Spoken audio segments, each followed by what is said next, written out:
what Trump was saying with, yo, America sends out all this money to all these nations overseas in terms of like defense spending and all that. Y'all want us to protect y'all gotta start footing the bill. I like that. That opens up a lot more money, you know what I'm saying, for people in America. There's too much spending overseas, there's too much priority on everybody outside of this country.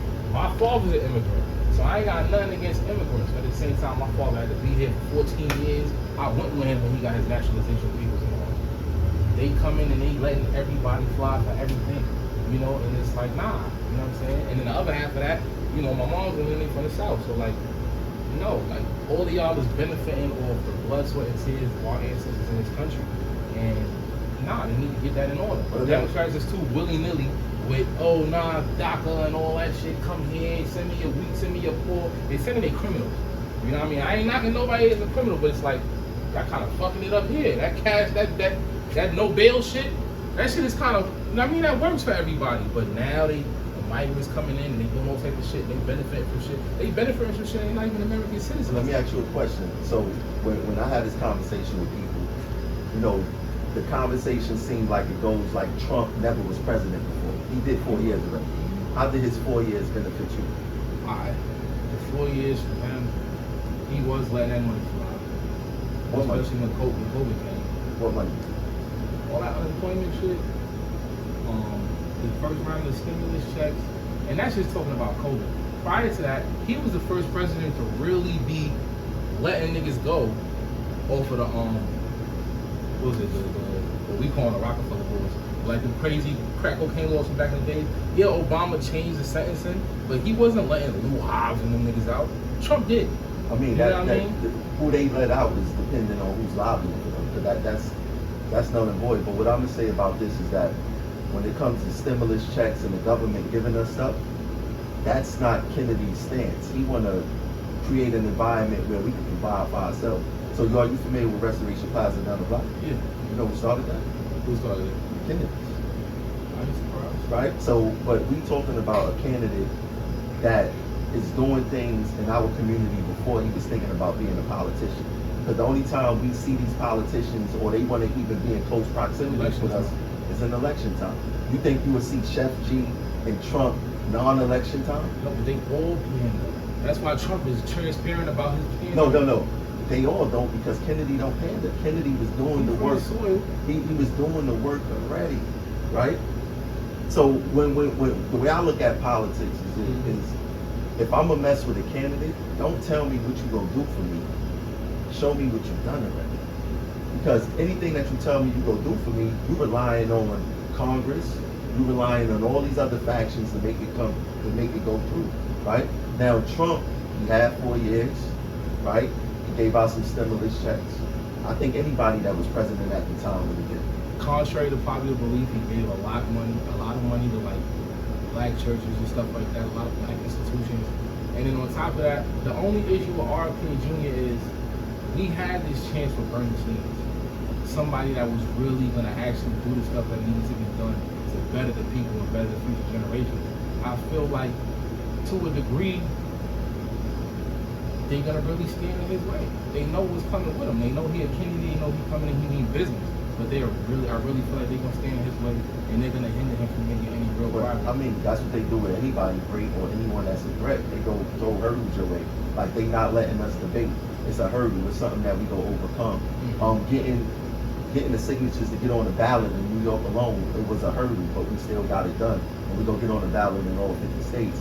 But when I speak to the community, especially the black community, regarding anything presidential or Kennedy, let's look at the work that was done already, right? Because I don't forget the time with the Central Park 5 and Donald Trump took out an ad and said they need to be in jail. I look at it like this. People have their negative aspects and they have their positive aspects. If a part of the negativity is that you got bad shit to say about me, let me know. But that don't mean we all can't get money together, we all can't profit. I'm not gonna go chill with you once we leave our place of work. But if we're gonna sit here and do better work for the both of us, let's do the work together. And with RFK, I don't know if he's gonna give the middle finger to the status quo like Trump did. I don't know if he's gonna come say, haha, Israel, fuck you, pay me. I don't know if RFK gonna do that. I don't know. But Trump not doing that. Trump give the impression that he was doing. He was cutting aid to foreign countries. But not to you know Israel. What I'm saying? Not to Israel, but now that's what the people's asking for. And I ain't gonna lie, he do be giving the people what they ask for. None of them. He give the people what they ask for. I mean, listen, the people is asking for student loan forgiveness, right? Trump said he's cutting it off when he gets back in office. But that's not.